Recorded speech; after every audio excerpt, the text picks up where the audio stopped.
Hi, this is Hendrik.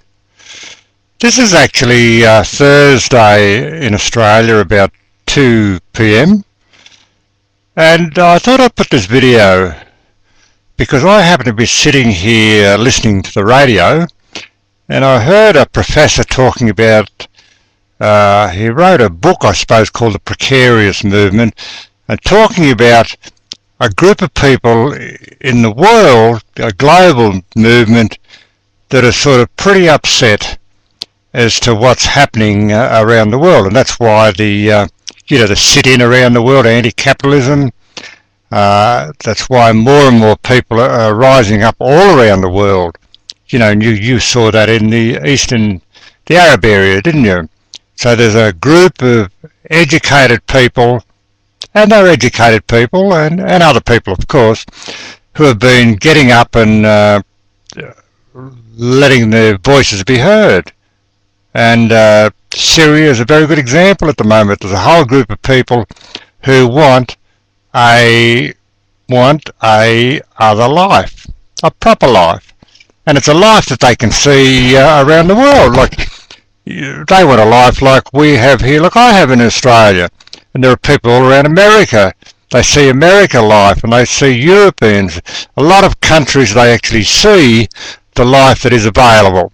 And that's what people want. People want a proper life. Now, what's happening, of course, is that people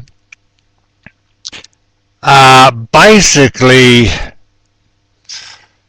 upset, which they are.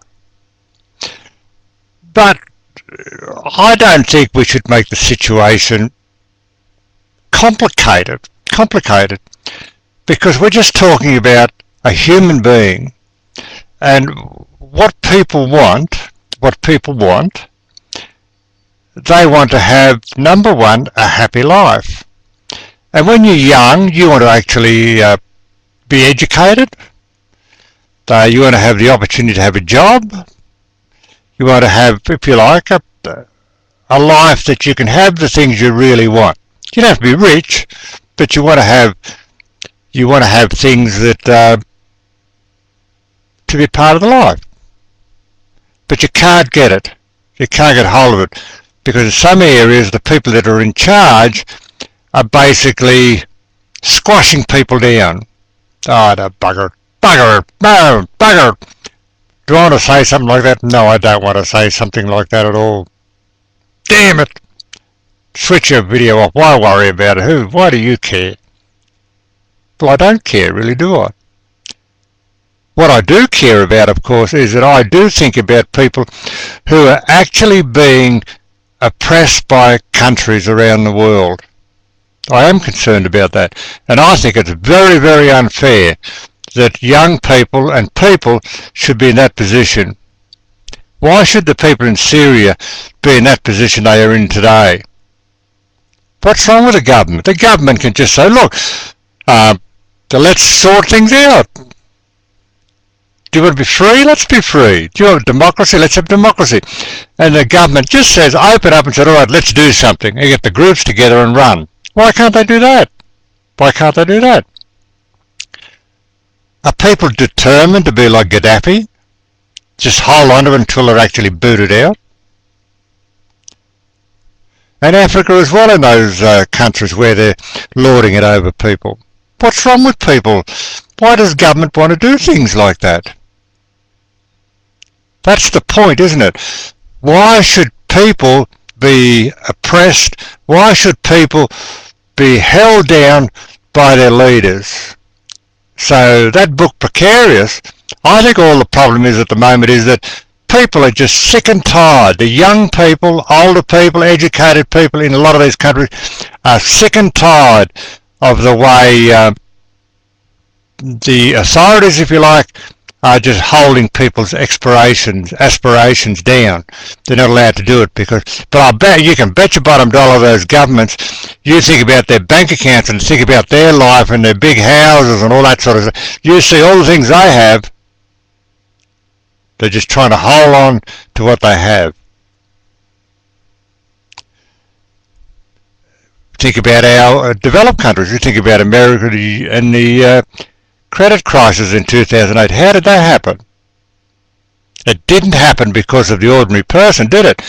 No, it happened because people got absolutely greedy, and the large companies, in fact, got involved in put themselves into a position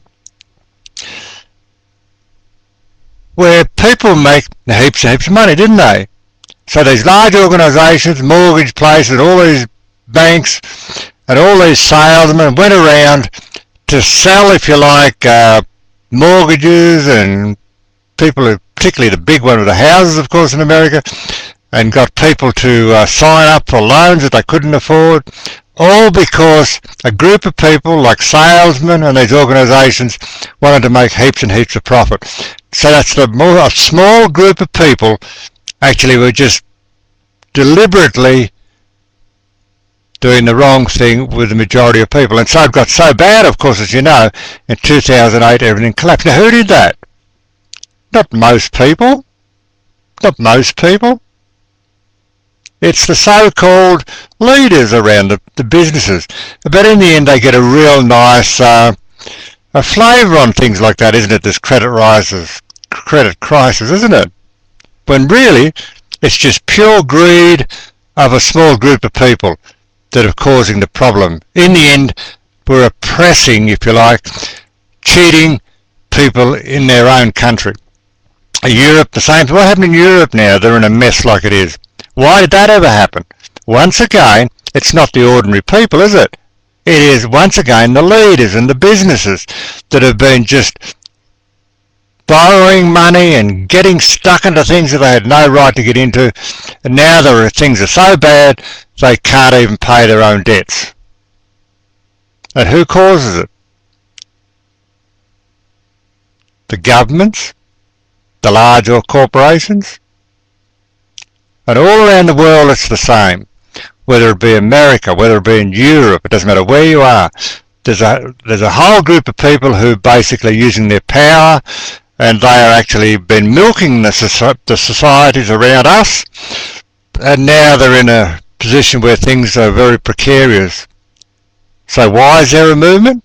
There's actually a movement. If you want to, that guy, professor, said it's precarious movement. Well, I think it's just a group of people that are saying, I'm absolutely sick and tired of my life being destroyed by these people. I'm sick of it, absolutely sick of it. And I'll get up and say something. What about all Gaddafi, all that hassle up there? You know, in the squares that people have parked themselves, even though I know some people, of course, shouldn't have been there, but it doesn't alter the fact that the capitalists have got a bad odour, haven't they? Why? Because once again they have been just sucking, if you like, money out of people and lording money up to themselves everywhere. People are sick of it. So I think it's so simple. We don't have to get like an educated book about what the problem is. The problem is basically people are sick and absolutely tired of being cheated by other people. So all the young people are realising they need to make a change. And I wouldn't even argue with that. I wouldn't even argue with that. People do need to rise up and say, no way in the world are we going to do that. What am I going to do with this video? I'm going to bloody bury it. I'm going to bury it. This is 9 minutes of absolute garbage.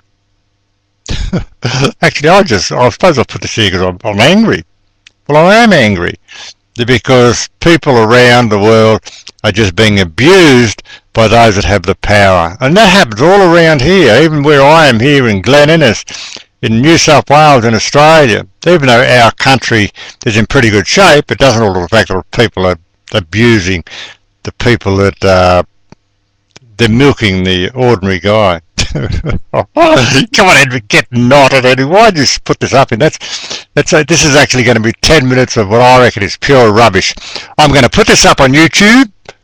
That's what I'm going to do, and then I'm going to delete it. I don't know how long I'm going to leave it there. I am sick and tired.